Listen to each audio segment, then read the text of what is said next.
Hello there, and welcome. Tonight, we're going to venture into one of the most mysterious and mind-bending places in the entire universe, the inside of a black hole. This is a journey designed for deep contemplation as you drift towards sleep, so settle in comfortably. Let your body relax and allow your mind to wander through the cosmos with me. There's no need to concentrate intensely on every detail. Just let the ideas wash over you, like waves lapping at the shore of your consciousness. Some concepts will stay with you, others will fade into the background, and that's perfectly fine. The universe is vast, and our exploration tonight will be gentle, calm, and unhurried. Now I know what you might be thinking. How can we possibly know what happens inside a black hole if nothing, not even light, can escape from one? That's actually a fantastic question, and it gets right to the heart of why black holes are so fascinating and so frustrating to study. The truth is, we can't directly observe what's inside a black hole. We can't send a probe in there and get data back. We can't look inside with our most powerful telescopes. But here's the beautiful thing about physics. We can use mathematics, theory, and our understanding of how the universe works to make incredibly detailed predictions about what should happen inside these cosmic monsters. And while some of these predictions might sound like science fiction, they're grounded in our best theories of gravity, space, and time. So tonight, we're going to take a journey together. We'll start at the edge of a black hole and slowly work our way inward, experiencing the increasingly strange physics at every step.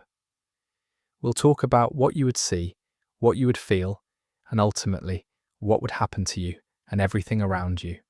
And I promise, by the end of this journey, you'll understand why black holes aren't just cosmic vacuum cleaners or holes in space, but something far more interesting and far more strange. But before we begin, please take a moment to like and subscribe, but only if you enjoy what I'm doing here.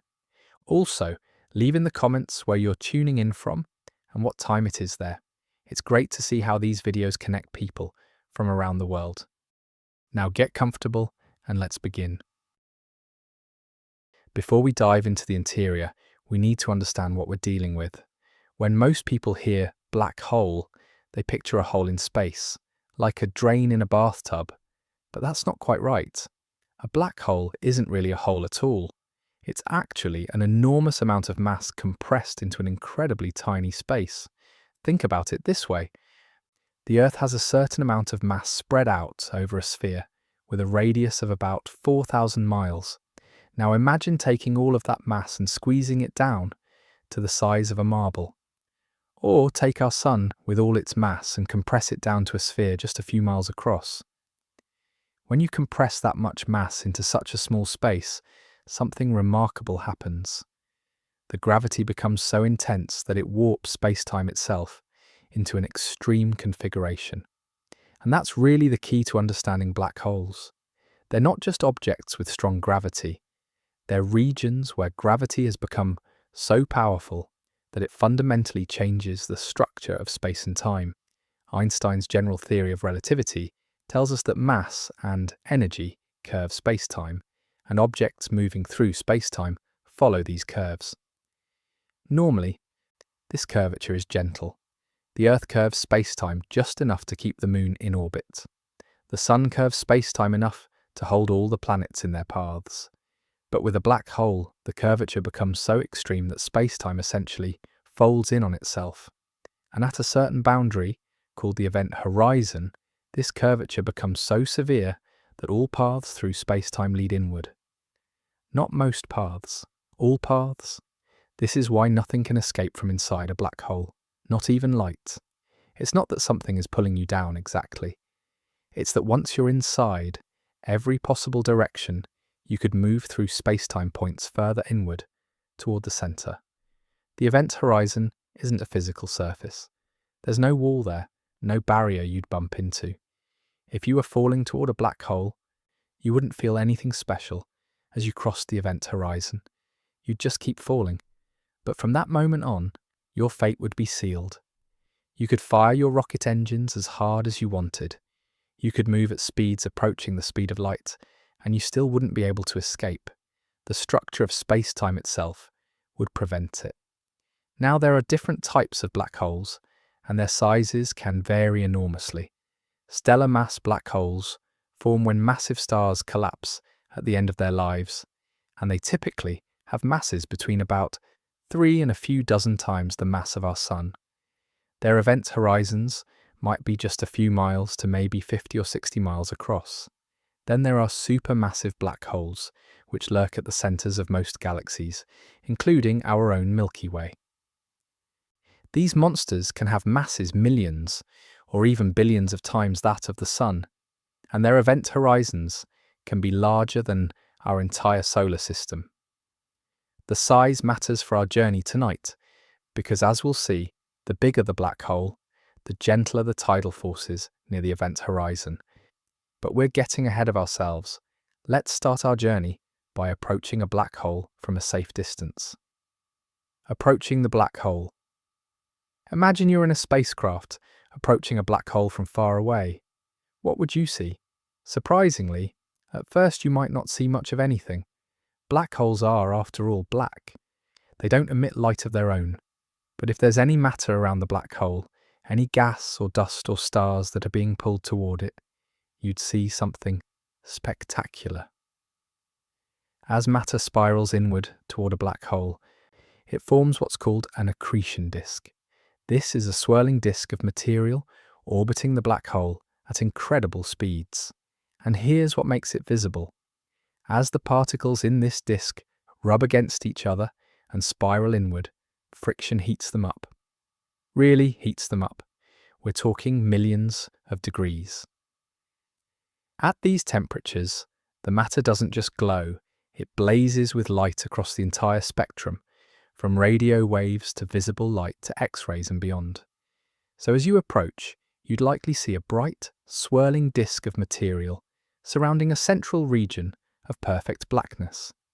The disk might be blue-white at its center, where it's hottest, shading to yellows and reds further out. And in the very center, defining the boundary of all that brilliance, would be the shadow of the black hole itself, a circular region of absolute darkness. But even that darkness is interesting. You see, light from stars and objects behind the black hole would be bent around it by the intense gravity, creating a warped, distorted view of the space beyond. The black hole would act like a lens, bending and magnifying the light from background stars. You might see stars that are actually directly behind the black hole, appearing to form a ring around its edge. This effect, called gravitational lensing, creates a distinctive pattern that astronomers have actually observed. In fact, in recent years, scientists have managed to create images of supermassive black holes using networks of radio telescopes around the Earth, and these images show exactly this kind of pattern, a bright ring of emission surrounding a dark shadow. As you get closer, you'd notice other strange effects. Time itself would appear to behave oddly. If you are watching a clock on a spaceship that's closer to the black hole than you are, you'd see it ticking more slowly than your own clock. This isn't an illusion or a malfunction. It's a real effect of gravity on time, predicted by Einstein's relativity. The stronger the gravitational field, the more slowly time passes. This time, dilation effect becomes more and more pronounced as you get closer to the event horizon. If you were watching someone fall toward a black hole from a safe distance, you'd see something strange. They would appear to slow down as they approached the event horizon. Their movements would become slower and slower, more and more sluggish. The light from them would become increasingly redshifted, meaning it would stretch out to longer and longer wavelengths, shifting toward the red end of the spectrum and beyond. Eventually, they would appear to freeze at the event horizon, fading away as their light becomes too redshifted to detect. But here's the remarkable thing. From the perspective of the person falling in, none of this would be happening. They wouldn't feel themselves slowing down. Their clock would tick normally. They would cross the event horizon in a finite amount of time, experiencing nothing unusual at that moment. This difference in perspectives between the person falling in and someone watching from far away is one of the most profound and strange aspects of black hole physics. Crossing the event horizon. So let's say you've decided to take the plunge. You're going to fall into a black hole and see what's inside. You've aimed your spacecraft at the event horizon and you're falling inward. What happens next? As you approach the event horizon, you might expect to feel something, some sensation that tells you you're crossing this point of no return.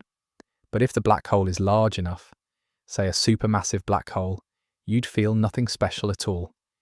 You'd just keep falling, just as you had been before. There's no barrier, no surface, no sudden jerk or pull. The event horizon is just a mathematical boundary, a point in space-time where certain properties change, but not a physical thing you can touch or interact with. However, there's a force you need to worry about, and it's been growing stronger as you've been falling inward. It's called the tidal force, and understanding it is crucial to understanding what happens to anything that falls into a black hole. Tidal forces arise because of differences in gravitational pull. Here on Earth, we experience tidal forces because the moon's gravity pulls slightly harder on the side of Earth closest to it than on the side furthest away. This difference in pull is what causes ocean tides. Near a black hole, tidal forces become extreme because the gravitational field changes very rapidly over short distances. Imagine you're falling feet first toward a black hole. Your feet are closer to the black hole than your head, so they experience a stronger gravitational pull. This means your feet want to accelerate faster than your head. At the same time, the gravity is pulling you inward from all sides, which means your sides are being compressed while you're being stretched along your length. This stretching and squeezing is the tidal force, and near a black hole, it becomes incredibly powerful. For a stellar mass black hole, the kind that might have a mass 10 or 20 times that of the Sun, the tidal forces near the event horizon would be enormous. You would be stretched and compressed so violently that your body would be torn apart long before you reach the horizon. Astronomers have a darkly humorous term for this process: spaghettification. You would literally be stretched into a long, thin strand, like a piece of spaghetti, and then that strand would be torn apart into individual atoms, and then those atoms would be torn apart into subatomic particles. But here's where the size of the black hole matters. The tidal forces at the event horizon depend on the mass of the black hole. Specifically, they're inversely proportional to the square of the black hole's mass. What this means is that for a supermassive black hole, billions of times the mass of the Sun, the tidal forces at the event horizon are actually quite gentle. The event horizon is so far from the singularity at the centre that the gravitational field doesn't change very rapidly there. So if you were falling into a supermassive black hole, you could actually cross the event horizon intact without being torn apart. You would survive that crossing and continue falling inward, at least for a while. You wouldn't feel anything unusual at the moment of crossing. Looking around, you might notice that things look a bit strange. Light from the outside universe would be compressed into an increasingly small region behind you, becoming blue-shifted and intensely bright. Ahead of you, toward the centre of the black hole, there would be darkness, though perhaps not complete darkness if there's any matter inside the black hole with you. And here's where things get really strange. Once you've crossed the event horizon, the inside and the outside are fundamentally disconnected. No information can travel from inside to outside. This means that from the perspective of someone outside the black hole, you've effectively disappeared from the universe. From your perspective, though, the universe is still there, though increasingly compressed into a small bright point behind you. Inside the event horizon, a place beyond return. Now you're inside the event horizon, in a region of space-time that's completely cut off from the outside universe. This is truly alien territory, a place where the normal rules of cause and effect, of space and time, are fundamentally altered. Remember how we said the event horizon is the boundary where all paths through space-time lead inward? Inside that boundary, this becomes your reality. The future direction of time itself points toward the singularity at the center. Just as you can't avoid moving forward in time in normal space, you can't avoid moving toward the singularity once you're inside the event horizon. Think about what this means. In normal space, you have freedom of movement. You can turn around, you can go left or right, forward or backward. You can't move backward in time, but you can move in any spatial direction you want. Inside a black hole's event horizon, the center of the black hole isn't just a place in space that you're falling toward.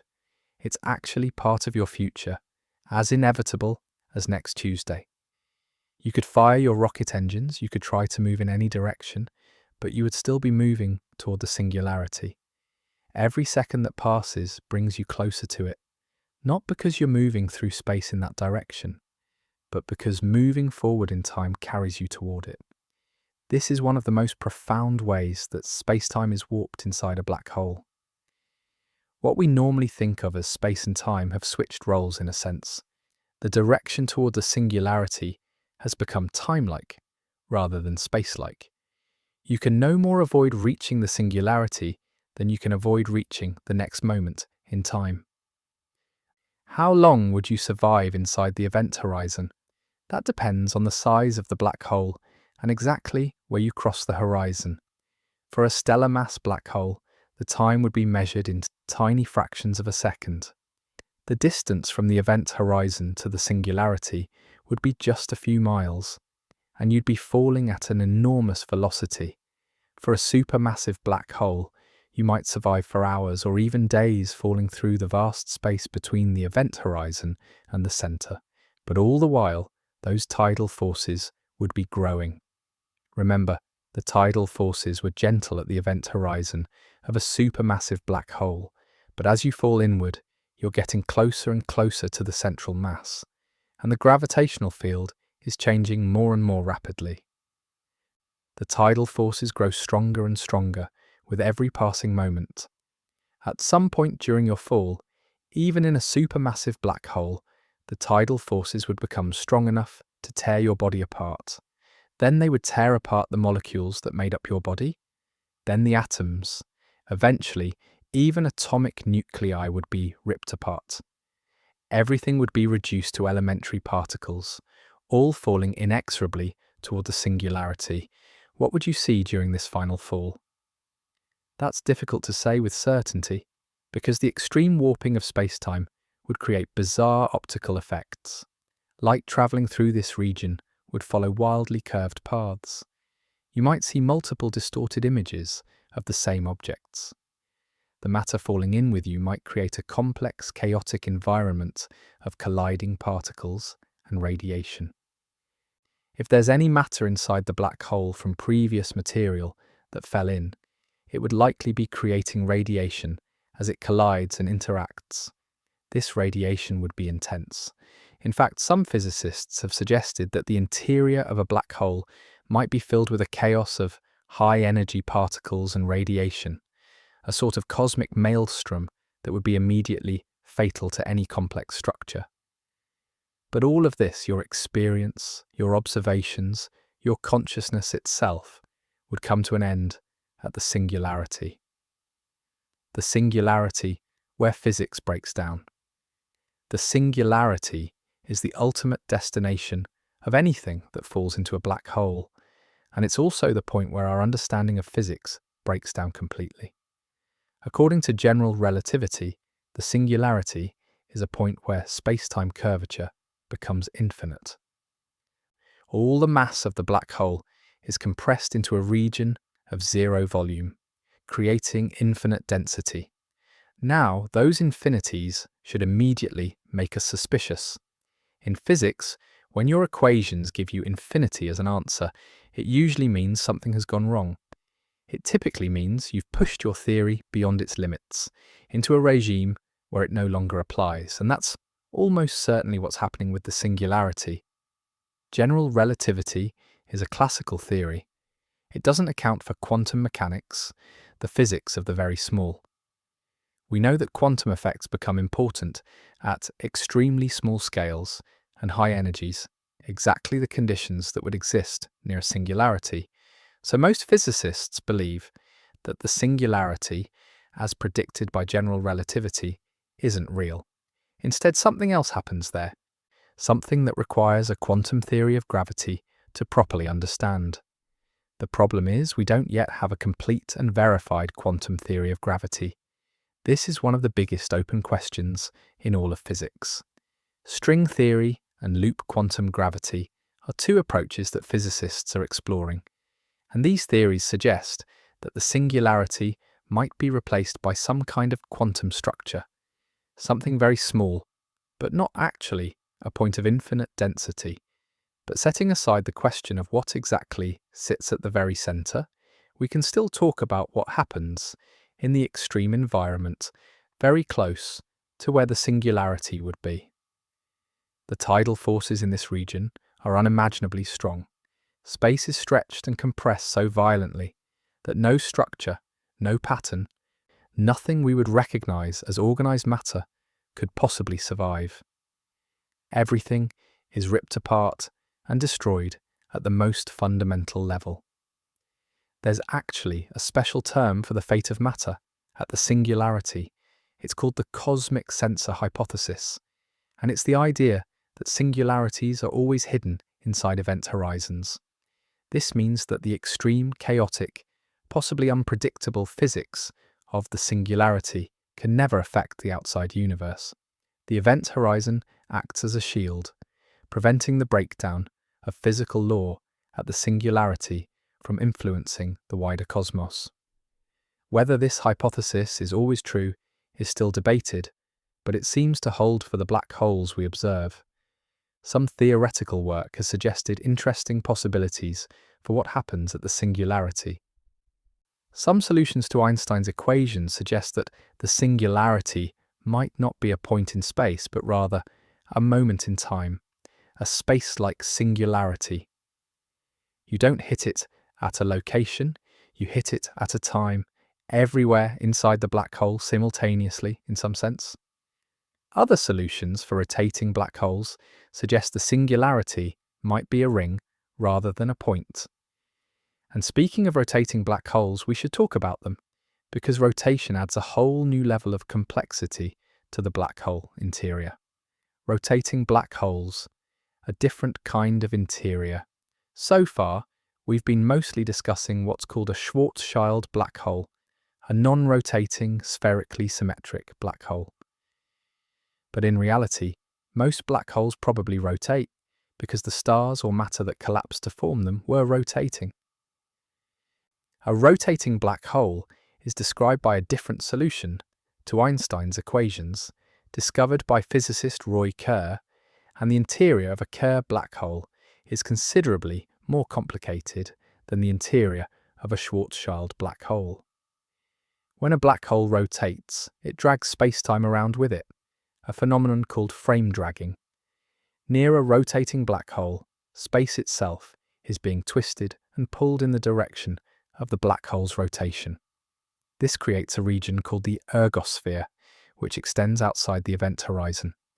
In the ergosphere, it's impossible to stay stationary relative to distant stars. Space itself is being dragged around, and you're dragged with it. Inside a rotating black hole, the structure is more complex than the simpler Schwarzschild case. Instead of a simple singularity at the center, the equations predict a ring singularity, a circle of infinitely dense matter. And here's where things get really speculative and interesting. The equations describing the interior of a rotating black hole have some very unusual features. They suggest the existence of what are called closed time-like curves, paths through space-time that loop back on themselves. In theory, you could follow one of these paths and end up in your own past. These are essentially time travel paths built into the space-time geometry itself. Now, before we get too excited, we need to be very careful here. Just because the mathematics of general relativity allows something doesn't mean it actually exists in nature. The interior of a black hole is exactly the kind of place where we expect our classical theory to break down. Quantum effects, which we haven't included in this analysis, might prevent closed time-like curves from forming, or the classical solution itself might be unstable in ways we haven't fully analysed. Additionally, the Kerr solution describes an idealized rotating black hole that exists forever, unchanged. Real black holes form from collapsing matter, and the interior structure of a real, formed black hole might be quite different from the idealized mathematical solution. Some physicists have argued that realistic black holes might not have the strange features predicted by the maximal Kerr solution. But it's still fascinating to consider what the mathematics suggests. According to the Kerr solution, if you could somehow survive the extreme conditions and navigate the interior of a rotating black hole, you might be able to pass through the ring singularity. On the other side, the equations suggest you'd emerge into another region of space-time. This region might be another universe, or another part of our universe, connected to our region by the black hole. This hypothetical passage is sometimes called a wormhole. Again, we need to emphasize that this is highly speculative. The interior of a real black hole is likely to be filled with falling matter, chaos, and extreme quantum effects that would prevent any such journey. And even if such a passage existed mathematically, it would almost certainly be unstable. The slightest perturbation would likely cause it to collapse or pinch off, destroying anything trying to pass through. The information paradox. What happens to what falls in? There's another deep mystery related to the interior of black holes, and it has to do with information. In quantum mechanics, information is never truly destroyed. If you know the complete quantum state of a system at one time, you can in principle calculate what its state was in the past or will be in the future. Information is conserved. But what happens to information that falls into a black hole? The matter that falls in carries information with it. It has specific properties, specific quantum states. According to classical general relativity, that information crosses the event horizon and hits the singularity, where it's destroyed. But quantum mechanics says information can't be destroyed. This conflict is known as the black hole information paradox, and it's been troubling physicists for decades. Stephen Hawking played a key role in formulating this paradox, and he spent much of his later career thinking about possible solutions to it. The paradox becomes even more acute when we consider Hawking radiation. Hawking showed that black holes aren't actually perfectly black. When you account for quantum effects near the event horizon, black holes should emit radiation and slowly evaporate. This radiation is called Hawking radiation, and it arises from quantum fluctuations right at the edge of the event horizon. Now here's the problem. Hawking radiation, as originally calculated, appears to be completely random and thermal.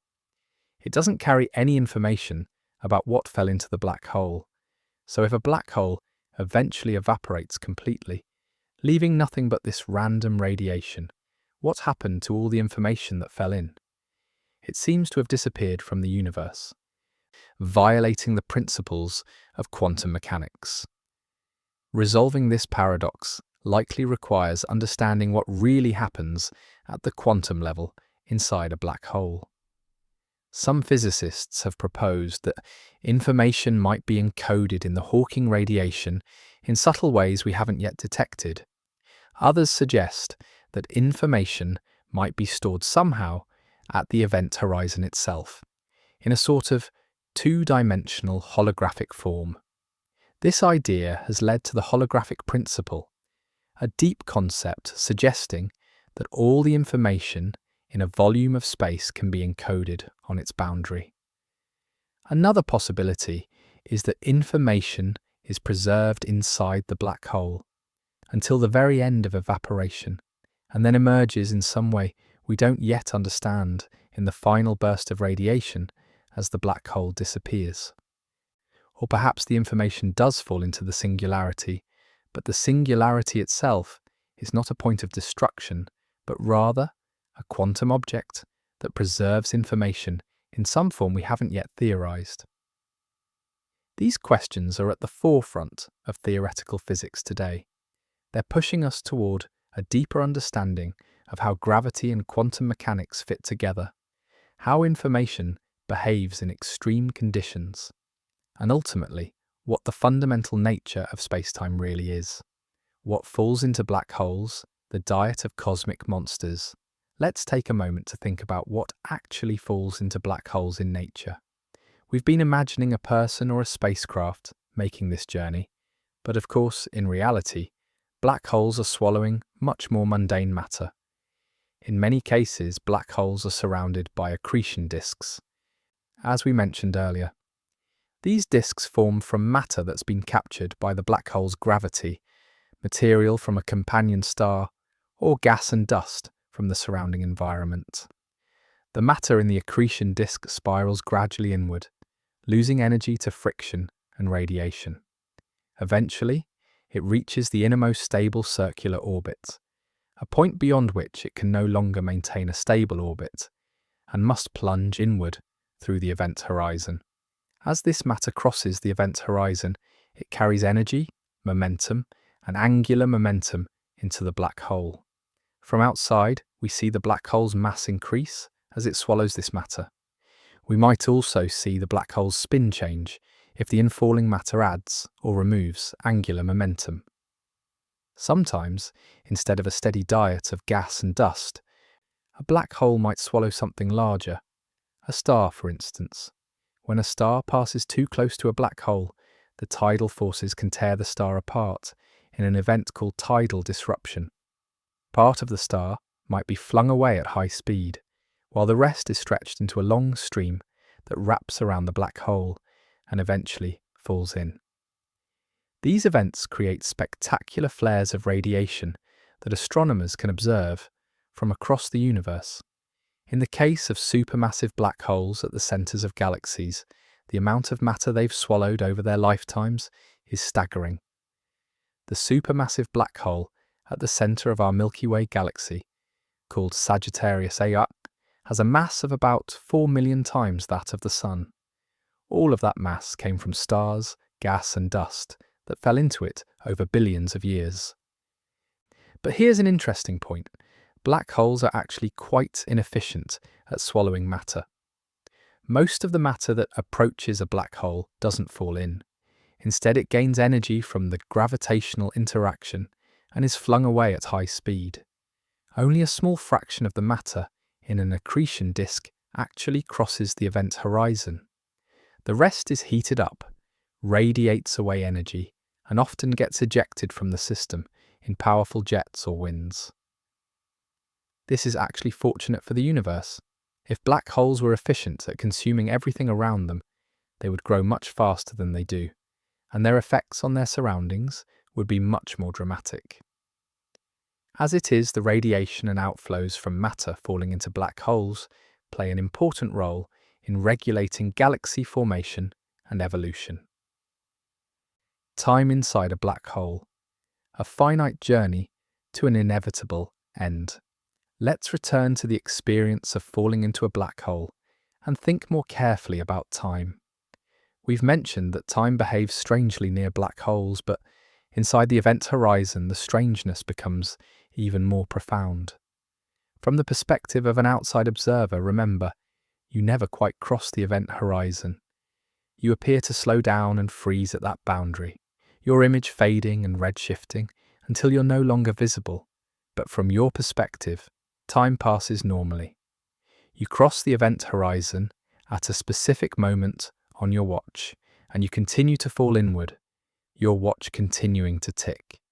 How much time do you have from when you cross the event horizon until you reach the singularity?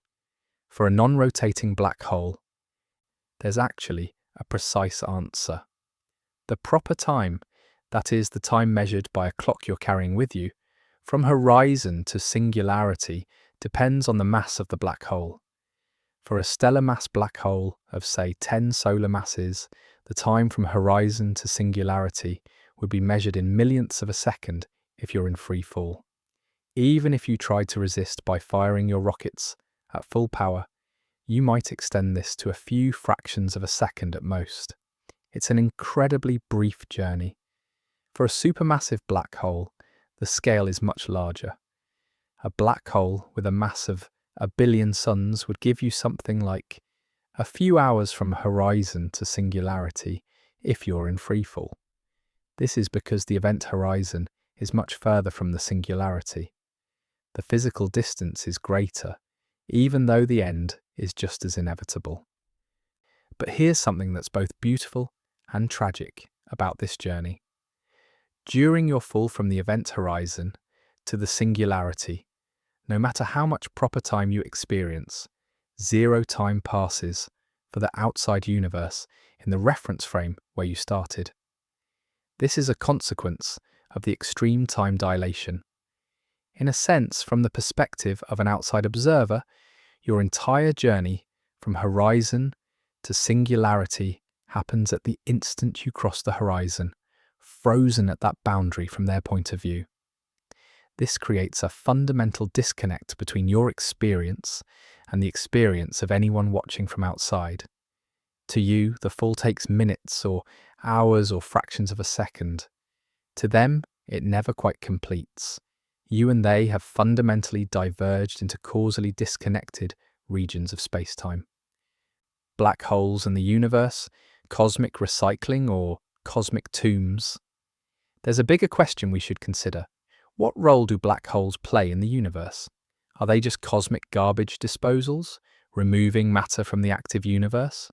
Or is something more interesting happening? From one perspective, anything that falls into a black hole is lost to the outside universe. It's gone from our region of space-time, unable to influence events outside the event horizon. In this sense, black holes are like one-way doors. Matter goes in and never comes out. If we wait long enough through Hawking radiation, the black hole will eventually evaporate, but the radiation that emerges won't resemble the matter that fell in. It's been completely scrambled, transformed into a random thermal state, but this picture might be incomplete. Some theories suggest that black holes might actually be gateways to other regions of space-time, though any connection would be so unstable and violent that nothing complex could survive passage through it. Other ideas propose that the information that falls into black holes is somehow encoded in subtle correlations in the Hawking radiation, meaning that, in principle, everything that fell in could be reconstructed from careful analysis of the radiation that comes out. There's also the possibility that what we call the interior of a black hole might be connected in strange ways to the exterior, ways that don't involve sending information through the event horizon, but might involve quantum entanglement or other non-local effects. The holographic principle suggests that everything inside a black hole might be encoded on its event horizon, which would mean the interior and exterior are deeply connected, just not in the way we normally think about such connections. These are frontier questions in theoretical physics, and we honestly don't know the answers yet. They involve bringing together quantum mechanics, general relativity, thermodynamics, and information theory in ways that push all these theories to their limits. What we do know is that black holes play important roles in the universe beyond just consuming matter. The energy released by matter, spiraling into black holes, powers some of the brightest objects in the universe, quasars and active galactic nuclei. The jets launched from the regions near supermassive black holes can influence the evolution of entire galaxies, regulating star formation and enriching the intergalactic medium with heavy elements. Black holes are integral parts of cosmic ecology, not just isolated oddities. The quantum nature of black holes, Hawking radiation, and evaporation. We've mentioned Hawking radiation several times, but let's look at this phenomenon more closely because it fundamentally changes our understanding of what black holes are and what happens to their contents over immense timescales. Stephen Hawking's most famous discovery was that black holes aren't completely black. When you account for quantum effects, they emit radiation and slowly lose mass. This is one of the most important results in theoretical physics because it connects general relativity, quantum mechanics, and thermodynamics in a profound way. The mechanism behind Hawking radiation involves quantum fluctuations near the event horizon. In quantum field theory, empty space isn't really empty. It's filled with constantly fluctuating fields. These fluctuations can briefly create particle-antiparticle pairs that pop into existence and then annihilate each other almost immediately. Normally, these fluctuations don't have any lasting effect. But near a black hole's event horizon, something interesting can happen. A particle-antiparticle pair can form right at the edge of the horizon. If one particle falls into the black hole while the other escapes, the escaping particle becomes real radiation that carries away energy. To conserve energy, the particle that fell in must have negative energy from the perspective of the outside universe, which means the black hole loses mass. This process is incredibly slow for any black hole of astrophysical size. A stellar mass black hole would take far longer than the current age of the universe to evaporate through Hawking radiation. A supermassive black hole would take an almost unimaginably long time, many orders of magnitude longer than the universe's current age. But in principle, all black holes will eventually evaporate completely. What happens as a black hole evaporates? As it loses mass, it becomes smaller, and as it becomes smaller, the Hawking radiation becomes more intense. The temperature of the radiation is inversely proportional to the mass, so smaller black holes are hotter. This creates a runaway effect. As the black hole shrinks, it evaporates faster and faster.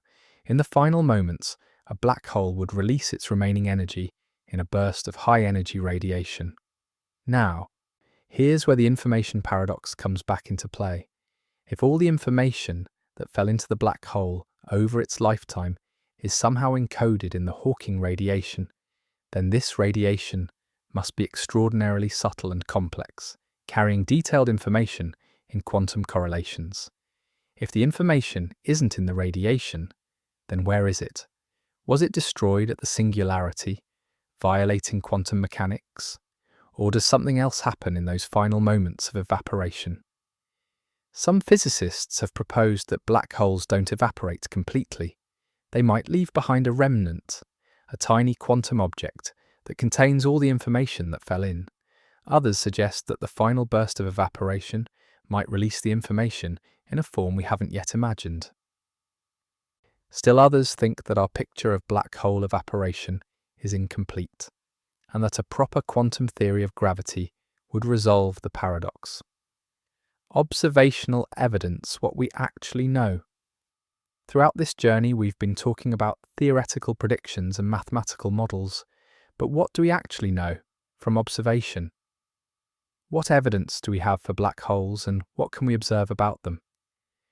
We have very strong evidence that black holes exist. We observe compact objects with enormous mass that don't emit light. We see stars orbiting invisible companions, moving at high speeds that indicate the companion is extremely massive and extremely small. At the centre of our own galaxy, we've tracked stars orbiting an invisible object with a mass of 4 million suns, confined to a region smaller than our solar system. This object is almost certainly a supermassive black hole. In recent years, we've made even more direct observations. Gravitational wave detectors like LIGO and Virgo have observed the collisions and mergers of black holes, detecting the ripples in space-time that these violent events produce. These observations match the predictions of general relativity with remarkable precision. We've measured the masses and spins of merging black holes, and the signals match exactly what we'd expect from black hole mergers. Even more remarkably, as we mentioned earlier, we've now imaged black holes directly. The Event Horizon Telescope, a planet-sized network of radio telescopes, has produced images of the supermassive black holes at the centers of the M87 galaxy and our own Milky Way. These images show a bright ring of emission surrounding a dark shadow, exactly as predicted by general relativity. The size and shape of the shadow match the theoretical predictions for black holes of those masses and spins. But here's the crucial point. All of these observations tell us about the exterior of black holes, about the region outside the event horizon. We observe the effects of the black hole's gravity on surrounding matter and light. We observe the radiation from matter falling toward the black hole. We observe the shadow cast by the event horizon. But we can't observe what's inside. Everything we think we know about the interior comes from theoretical calculations based on general relativity and quantum mechanics. We're extrapolating from laws of physics that we've tested in other contexts, applying them to the most extreme conditions imaginable. And while our theories have been remarkably successful at predicting what we can observe, we have to remain humble about our predictions for regions we can't observe. That said, our theories have been tested in many different ways, and they've passed every test. General relativity has been confirmed to extraordinary precision in many different regimes. The fact that our observations of black holes match the predictions so well gives us confidence that we're on the right track. But we should always remember the limits of our knowledge and remain open to surprises. Thought experiments testing our understanding. Physicists love thought experiments, imaginary scenarios that help us explore the implications of our theories. Let's consider a few thought experiments related to black holes that have helped sharpen our understanding. One famous thought experiment involves throwing a book into a black hole. The book contains information encoded in the arrangement of atoms in the paper and ink. When the book crosses the event horizon, what happens to that information? From outside, we can no longer access it.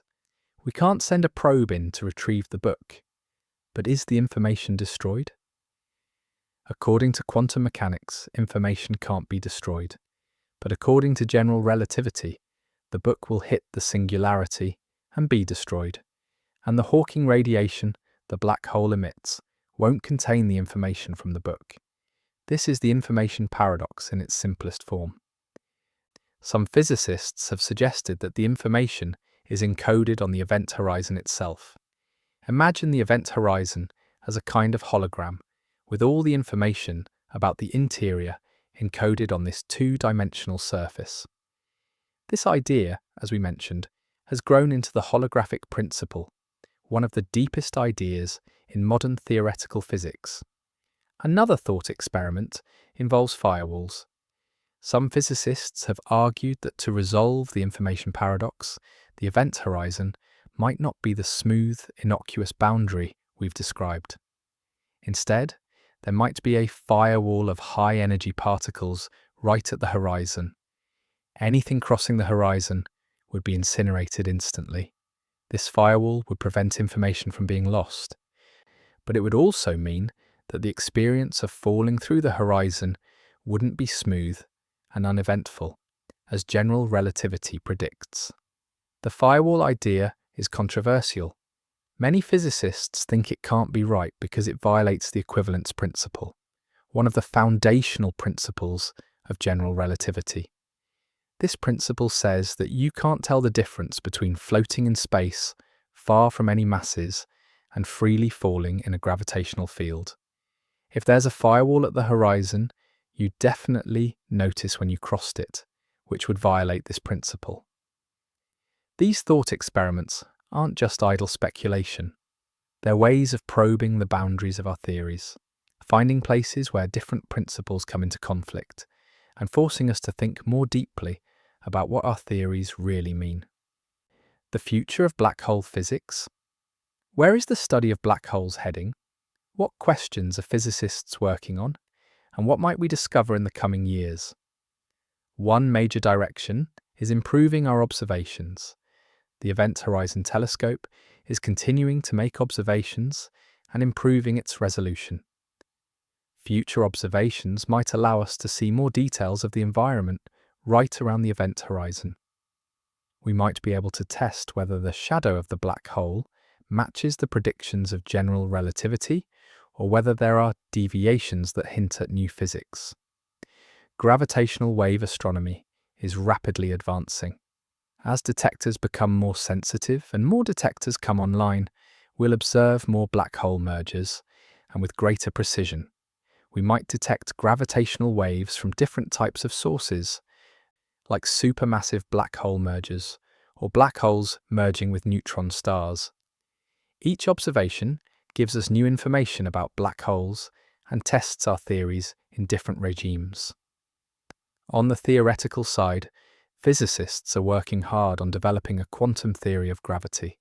String theory, loop quantum gravity, and other approaches are all attempting to unite general relativity and quantum mechanics into a single, consistent framework. Success in this endeavour would revolutionize our understanding of black holes.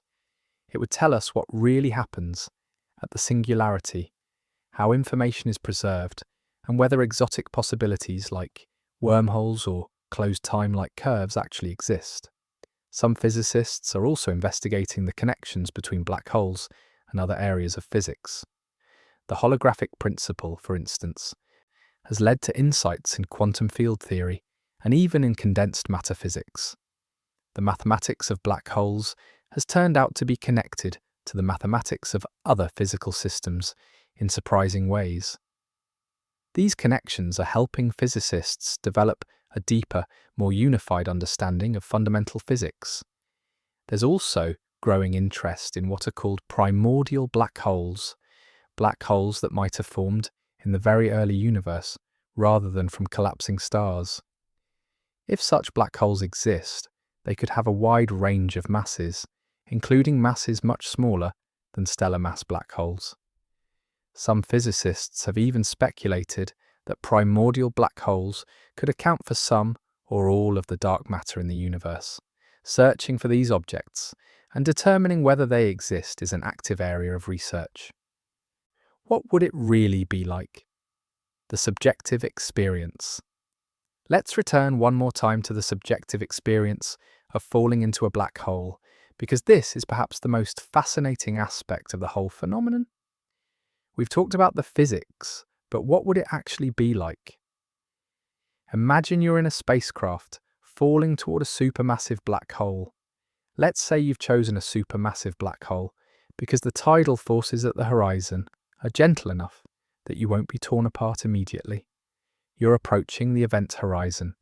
You look back at the universe you're leaving behind. Due to the warping of space-time, light from the outside universe is being bent around the black hole. You see stars in strange positions. The universe behind you appears compressed into a shrinking circle of light. As you get closer to the horizon, this circle gets smaller and smaller, and the light gets brighter and more blue-shifted due to gravitational effects. You cross the horizon. You might not feel anything special at this moment, but you notice that the circle of the outside universe is now behind you, and ahead is darkness. You're now in a region of space-time from which you can never return. You continue falling. The tidal forces are growing. At first they're subtle, but they increase steadily. You feel a gentle stretching along the direction of your fall and a compression from the sides. This grows stronger. Eventually, it becomes uncomfortable, then painful. If you're falling into a stellar mass black hole, this whole process from the horizon to the end happens in a fraction of a second. You wouldn't have time to think, to react, to do anything. It would be instantaneous by human standards, but in a supermassive black hole, you might have hours. You'd have time to think about what's happening, time to look around at the strange physics unfolding around you, time to watch as the tidal forces gradually intensify, time to see the final moments approaching. What would you think about? What goes through someone's mind when they know they're approaching inevitable destruction, experiencing physics that no human has ever experienced, seeing things no one has ever seen? Would there be fear, awe, scientific curiosity, regret, acceptance? In those final moments, as the tidal forces become extreme, your consciousness would begin to fragment. The forces would be pulling apart not just your body, but the very neural connections that give rise to your thoughts and experiences. There would be a last moment of awareness, a final thought, and then nothing. You would reach the singularity, and whatever you were would cease to exist in any recognizable form. It's a sobering thought, but it's also, in a way, beautiful. The universe contains places of such extreme physics, such fundamental strangeness, that even imagination struggles to capture them. Black holes remind us that reality is far stranger and more wonderful than everyday experience suggests. Conclusion: the mystery continues. So what really happens inside a black hole? We've journeyed from the event horizon to the singularity, explored the warping of space-time, grappled with the information paradox, and confronted the limits of our understanding. What can we conclude? We know with high confidence what general relativity predicts: an inexorable fall toward a singularity where space-time curvature becomes infinite and our classical theories break down. We know that tidal forces grow without bound, that time behaves in strange ways, and that the interior is causally disconnected from the rest of the universe. We know that quantum mechanics adds a layer of complexity, giving us Hawking radiation and raising profound questions about information. We know that our full picture of the interior likely requires a quantum theory of gravity that we don't yet have. But here's what's exciting. We're actively working on these questions. Observations are getting better. Theories are becoming more sophisticated. New ideas are being tested and refined. The mystery of black holes is driving some of the most creative and profound thinking in all of physics.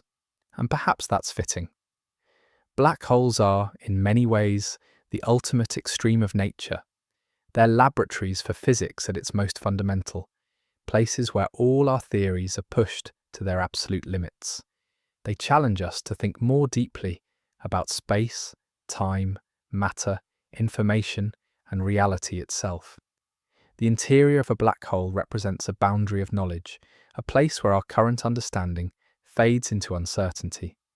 But boundaries are where discovery happens. They're where we learn what we don't know, and where we're pushed to develop new ideas, new theories, new ways of understanding the universe. Will we ever really know what happens inside a black hole? Perhaps not through direct observation, since the event horizon prevents information from escaping, but through theory, through mathematics, through creative thinking and careful reasoning, we can continue to refine our picture. And every time we improve our understanding of black holes, we improve our understanding of the fundamental nature of reality. Black holes are cosmic monsters, yes. They're destroyers of structure, endpoints of matter, but they're also teachers. They're showing us the deepest truths about how the universe works. They're forcing us to confront the limits of our theories and pushing us to go beyond them. And in that sense, the question, what really happens inside a black hole, is more than just a question about a strange astronomical object. It's a question about the nature of physical law, about the relationship between information and reality, about how different pieces of fundamental physics fit together. It's a question that's driving us toward a deeper, more complete understanding of the cosmos. So tonight, as we've travelled together from the edge of the event horizon to the singularity at the centre, we've seen that the answer to our question is both simpler and more complex than you might have expected. Simpler, because the basic picture from general relativity is clear. You fall, tidal forces grow, you reach the singularity. More complex because when we add quantum mechanics and think carefully about information and observation, the picture becomes rich with mystery and possibility. The interior of a black hole remains one of the most fascinating frontiers in all of science. It's a place we can't visit, can't observe directly, can't even fully understand with our current theories. But it's a place we can explore with our minds, with mathematics, with physical reasoning, and that exploration is teaching us profound truths about the universe we inhabit. Thank you for joining me on this journey into the unknown. Keep looking up, keep wondering, and keep asking those deep questions about how the universe works. Because that curiosity, that drive to understand, is what makes us human. And who knows, maybe someday, with new theories and new insights, we'll understand black holes completely. Or maybe they'll always retain some mystery, some element of the unknown that keeps us wondering. Either way, the journey of discovery continues.